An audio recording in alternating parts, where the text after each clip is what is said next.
Hey everybody, welcome in. Now, if you've been watching any of these videos, you know where I'm at. No, I'm not at Lake Joseph. Yes, I am at Joe's shop. It is the day. It is the time. Let me get out of the wind here, you guys. It is the time. The other side of this door, 12.7 liter Detroit Series 60, ready to crank up. Joe's got her all put back together. Got a few odds and ends to tie up on the chassis of the truck, but the engine itself, it's time to put fluids in, time to fill that radiator, time to put some batteries in and let this baby fly. Let's go in and see what we got going on. I'm gonna show you this thing. I wanna show you guys a few things that we did to this thing. I wanna go through the engine and tell you everything we've done to it so you can see the level of work that's been done to it. And then we'll get the startup video going and hopefully you get to see it run today. I hope. Joseph, I'm real happy to see that you've been giving Gary the inside treatment. I guess this will be a follow-up. I haven't really done a follow-up on old Gary since the Alaskan adventure, but you've been parking it inside, haven't you, every night? Yeah, right. You put customer trucks outside. Yeah. So Gary can be inside. I see it looks like Joe found some factory aluminum wheels. That's exciting. I did notice something must have gone wrong though, because in the bed, why is the door in the bed? Because it fell off. Oh no, not while you were driving. Oh yeah, going down the road. You were just cruising? Yep. So that door makes the 1,000-mile drive from Seattle all the way down to Joe's shop, and when he goes down to get a hamburger for lunch, it decided to go. That's not why we're here. We're here for something else, JoJo. Yep. Time to light a fire. Time to light a fire? How you feeling? I'm all right. You're fine. Yeah. He's like Mr. Cool. The whole way down, I've been like, I've chewed all my fingernails off. I'm like, oh yeah. I show up and Joe's like, yeah, just another fire. Crank it up. Hey, is there anything special with first oil you put in? You gotta use conventional. You don't want to use a synthetic, because then your piston rings won't wear in like they're supposed to. Okay. For just the initial 5,000, or is Yep, this the full? just the initial. Just your first change. Yep. Okay, good. Did you guys know that? Learn something new. Right there, tickle that beard. Before we go any further in this video, you guys, I want to show you one of my favorite upgrades that I've begun to do to every single one of my Detroits that I have. This comes from PDI down in St. George, Utah. You guys right here, check this thing out. We've got this black ceramic coated manifold, and they're putting these turbos in black as well. See that action? In the past, they've offered these in kind of a chrome look, I guess, but which is like my cab over Peterbilt has a chrome manifold. You can do the same with the turbo, but when they started offering these in black, I was like, ooh, I like me some black. My Cascadia has the black manifold, not the black turbo. So another product that we use from PDI was not this, but the replacement for this. Check it out. So in there you can see that green, focus. In there you can see that green line right there. See that in the center of the screen? That is a crank dampener. What that does is keeps you get these little vibrations, just these little vibrations in your crankshaft as it's going, and that helps to dampen the vibrations to keep things happy and calm. Last part that I've used in my previous two Detroits is their Big Boss tuner, okay? This adds a little snort, little something. Hey, let me give you a quick rundown, just real fast and brief, my relationship with PDI, kind of how we got together. The first truck I used their products on to where I am today with this Coronado. So my cab over Peterbilt has a 3406 B model cat. Ran pretty good, decent power, could haul cattle with it, but it just didn't have that little snap. And so I had asked these guys, and I'd asked Jared Whitmer down there, what's the deal with that? I said, it runs great, it's fairly economic for what it is.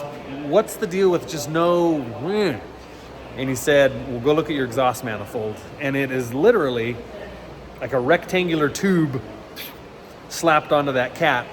He said, we need to get you the updated manifold along with this turbo, and the combination is going to push so much more air into this Caterpillar. It will light the fire, make a snap, right? And so we did that, and it was correct. The truck won't even blow smoke anymore. So when I started getting into the Detroit side of engines, I hit PDI up. And by this point, Jared and I had become good friends.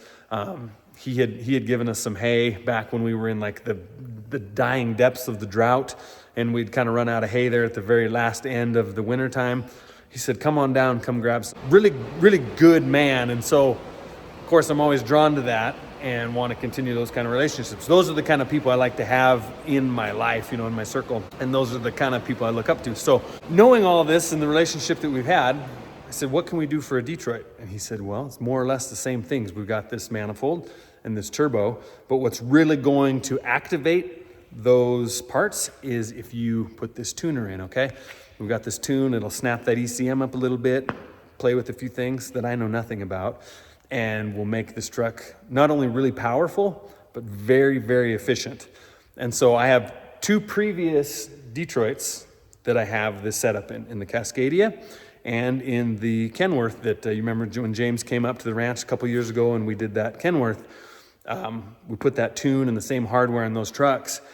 And I don't think that there's a cow hauler on the road that can even come close to jamming with me in either one of those trucks. Now, I'm not talking about jamming, pulling hills. I'm talking about putting the most amount of money in my pocket, having the highest profit ratio, which sounds really selfish and all capitalisty and all that stuff. But what it is we're out here on the road. You're away from home. You're working this hard. You gotta put all the money you can in your pocket for the time that you've been away.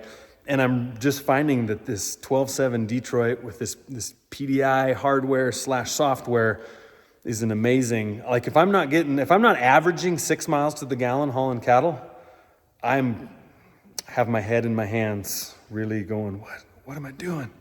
What am I missing? What's wrong?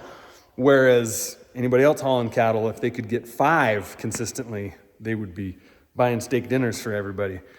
So that's why I use PDI. This is what I love about Detroits. Sure, they're not like the most ripping monster that's on the road, but it's not what I'm looking for. I'm looking for something that is reliable and efficient.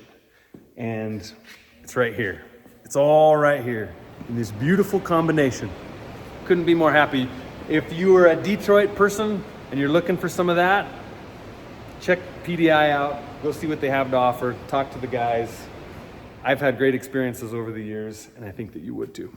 Okay, so before we do much, we got to put fluids in. Joe brought up a good point. I'm gonna pressure check this baby, save us some troubles. And it's been hooked up for a couple minutes now, hasn't it? Yeah, probably 10 minutes. And she's holding strong. I don't hear any hisses. All right, Josel, what kind of oil are we looking at today? Rotella T4 1540. Nothing but the best. Make sure you save the oil filter for me. Mm-hmm. Do a little science. Cut it open and... And I don't know. I don't like the sounds of that. Check the filter for metal or other debris. Mm-hmm. Hopefully we don't find any. All right. Mm-hmm. Okay. But that's a good way that someone can, if someone's wanting to diagnose a potential issue. Yeah. Cut your oil filter open and then cut a section out of the material. Wrap it in rags, put it in your bench vise, squeeze it. Mm-hmm. I'll squeeze all the oil out of it, and then you can actually see the fine particles in the material instead of trying to just look through black oily. The oily. So the trick is drying the filter, essentially. Yeah. Huh? When you're auctioneering, it's all about the beat. Hey down, butter down, 100 and a bit down, 100 and a quarter, 100 and a half. Anybody want to give 100 and a half? 75. 175. Anybody want to bid 175,000? Here, boy, there, give 200,000. Just just bopping along over here, doing some oil.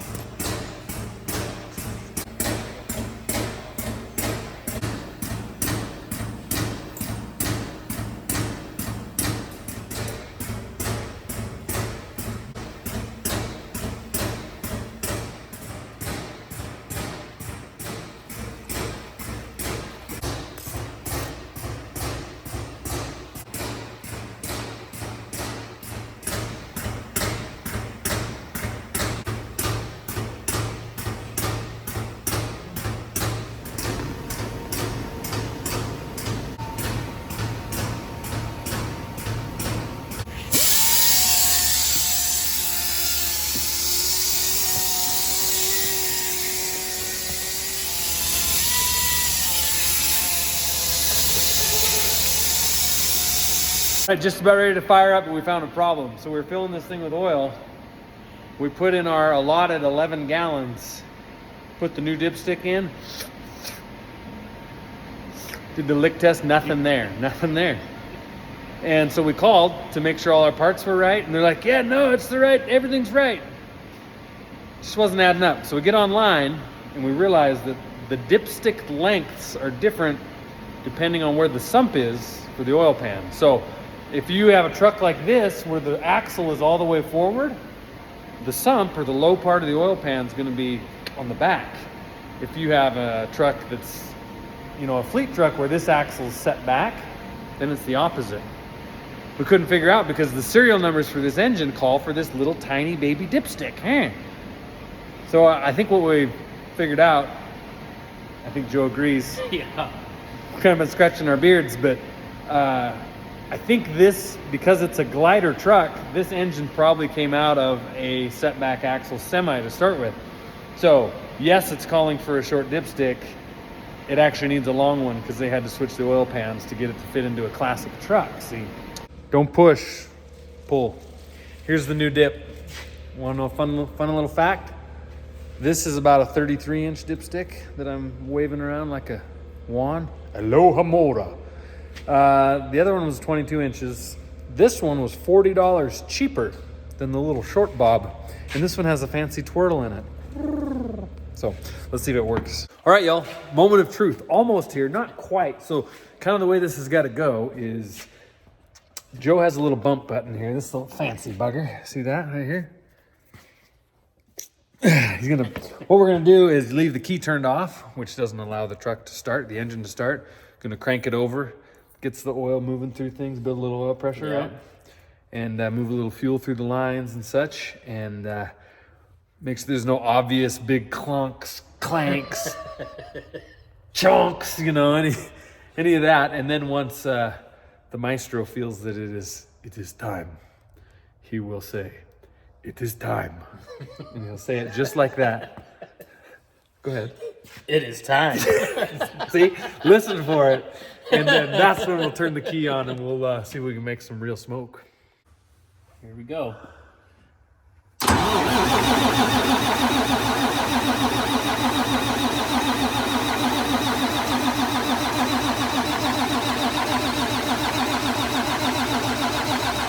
It's sucking the fuel down, isn't it? Yeah.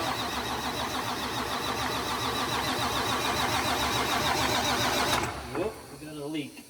See, that's why we do that, isn't it? Got a leak.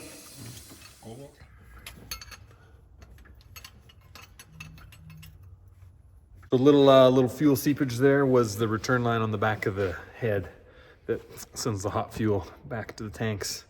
Tightened up. I'm gonna spin her a little more.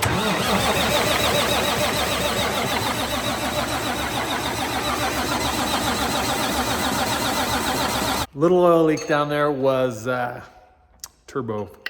That's the supply. That's turbo supply line. Yep. Turbo supply line. I think let's turn the key on and see what happens. You guys ready for this?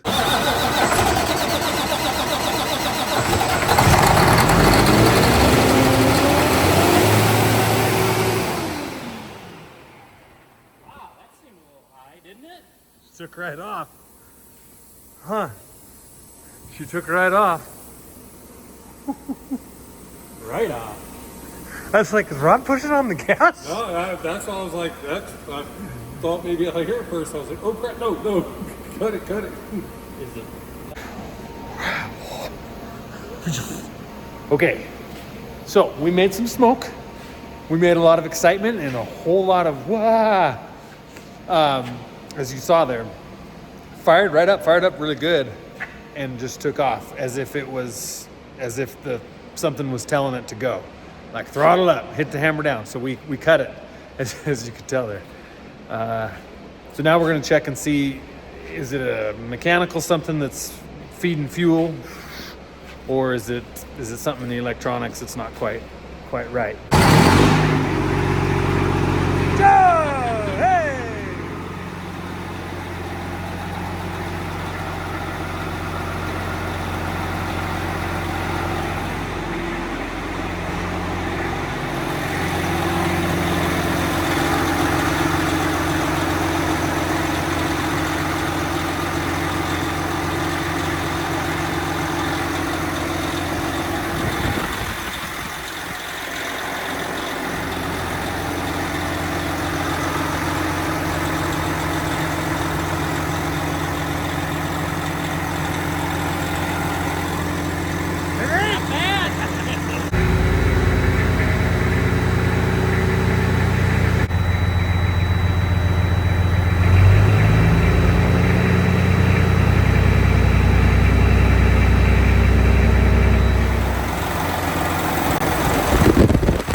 All right, man. Well, man, women, whoever's watching this at this point, I think we're good. We got a couple little things. So the runaway situation, you want to know what that was? We checked into a couple things and realized it was electronic. A couple weird things was the tachometer wasn't reading on the dashboard, and we knew it had to be electronic because Joe pointed out, had it been a mechanical fueling thing where it was fueling itself somehow, it would have manifested itself when we were just cranking, cold cranking to circulate the oil. So as we're sitting here, old Mr. Joseph, well, he's the wizard, he goes, hey, remember when we steam cleaned this truck? You guys remember that way back when outside? We had wrapped the wiring harness, in plastic and tucked it up under. By the time we got done with all that craziness, there was some moisture inside that bag. Of course, we took it apart and, let it dry out and everything. But he goes, I wonder if there's somehow some residual something inside of that harness. So he pulls it off, gets his magical juice and juices it, and juices it again, sprays it out, plugs it back in, and goes. So what likely was happening was inside that wiring harness, there's a little bit of moisture that was maybe slightly just arcing a couple of those little pin connectors in there together. And so they took off, cleaning it out. Everything's normal, great throttle response. Everything seems to be well there. Found one little oil leak there from the valve cover gasket on the corner. Probably got to pull that cover up a little bit, put a little silicone or something on. That's, based on my experience, that's kind of a problematic little corner on Detroit Series 60 valve covers with these tall valve covers. But we'll get her cleaned up. Got a few other little knicky-knacks, air conditioning, pyrometer, a few little things to button up. But it's not going to be long until this old chariot is flying down the highway hauling $1.45 freight all day long, baby. So that's kind of the other funny part of this equation. We're like, okay, we got this truck together. Now what are we going to haul with it? Because everything is just trash right now. So like, well, we got to break it in one way or another. So trying to wrap this up top to bottom, we've got put a new head on it. We kept the cam. Yep. The cam was okay. The cam looked great. Joe puts the glasses on and he gives it a fine inspection. Cam was good. So along with the new head, it's obviously going to get new injectors. Yep. New Rayman injectors. All the liners, liner packs. Pistons, rings. Yep. That's all good. So that's kind of your typical normal in-frame kit. Yeah. So on top of that, as I showed you earlier in the video, we also put a new manifold on it, PDI, new turbo PDI. Put a crank dampener on the front and did another little thing, put another apparatus from Pittsburgh Power on the front, which is like a balancer. It's a little bead balancer deal that balances the crank. I've had that on one of my other trucks too and really liked it. The engine came out of this truck, pulled it all the way out onto the floor, as you guys have seen. And what that allowed Joe to do that was a little different than a typical in-frame is you took off the entire front. Yeah, cover. front structure and the rear flywheel housing came off. Resealed all. Yeah. So resealed all that. What did we end up doing gear-wise? Did we put some new gears in the front? We did bearings on the bull gear, bearings and races. I don't think we replaced any gears. Just gear did the teeth bearings. all looked good. Everything was squared away. Obviously, as you can tell from the hosing, all new hoses, lines. One of my favorite things that Joe did was this. Even put new leads going to the alternator, and he plumbed them in such a magical way. I sound like I'm teasing, but I'm not. Oh, yes. This is great. On top of all the hoses and lines, belts. So electronically, every sensor that the engine wiring harness plugs into, we replaced. Yep. New engine wiring harness. Also new injector harness, yeah. So that's all fresh. I can't think of anything that's not... other than the block, the crank, and the cam. Yeah, everything. It's been gone through. So transmission-wise, we pulled out the 10-speed and put an 18-speed from Eaton, not a rebuilt. At one of these rebuilders, this was Eaton rebuild. So hopefully that investment pays off because it was an investment. When you have a 10-speed transmission and you're putting an 18-speed in your truck, just be prepared to kind of get kicked in the rear because it was like I think it was like $8,000, something like that. Plus the drive shaft work. Plus the drive shaft work. Probably all in all, labor and everything, you're looking at over $10,000 to get rid of the 10-speed and have this 18 put in. That's spending. Hoping that we can maybe recoup some cash from the old 10-speed somewhere along the way. Gonna stick it out here. The freeway is just right over here. We're gonna put it out there on a crate with a sign that says $500 and hope that somebody will take us up on it. Anything else I'm missing? So we also did rocker arms, oil pump, water pump. Rebuilt the starter and the alternator. The exhaust system. Yeah. Completely redid all the exhaust. Yeah. New charge air cooler. That's probably about it. There's likely a thing or two Yeah, there's probably some. that we haven't talked about, but mechanically, really, it's last things to do on this truck. Kind of the unknowns would be the back rear end is newish. Front rear end is not newish, so that's probably something we'll do. Go through and have rebuilt a little later after we recoup some funds from the overhaul with that $1.45 freight. Man, I can't wait to get on the road. Nobody should be on the road hauling that stuff. Little word to the wise.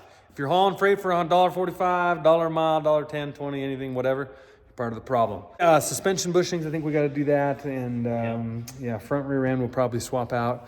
Finish the exhaust. Finish the exhaust system on it, put a few things back together. Well, y'all, that's gonna be about it for this little deal. Next time we come down, we'll be hitting the road, doing something, headed somewhere with it.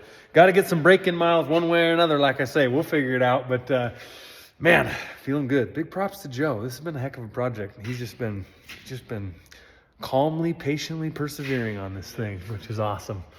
I love seeing that. You guys, as always, it's been great. It's been good.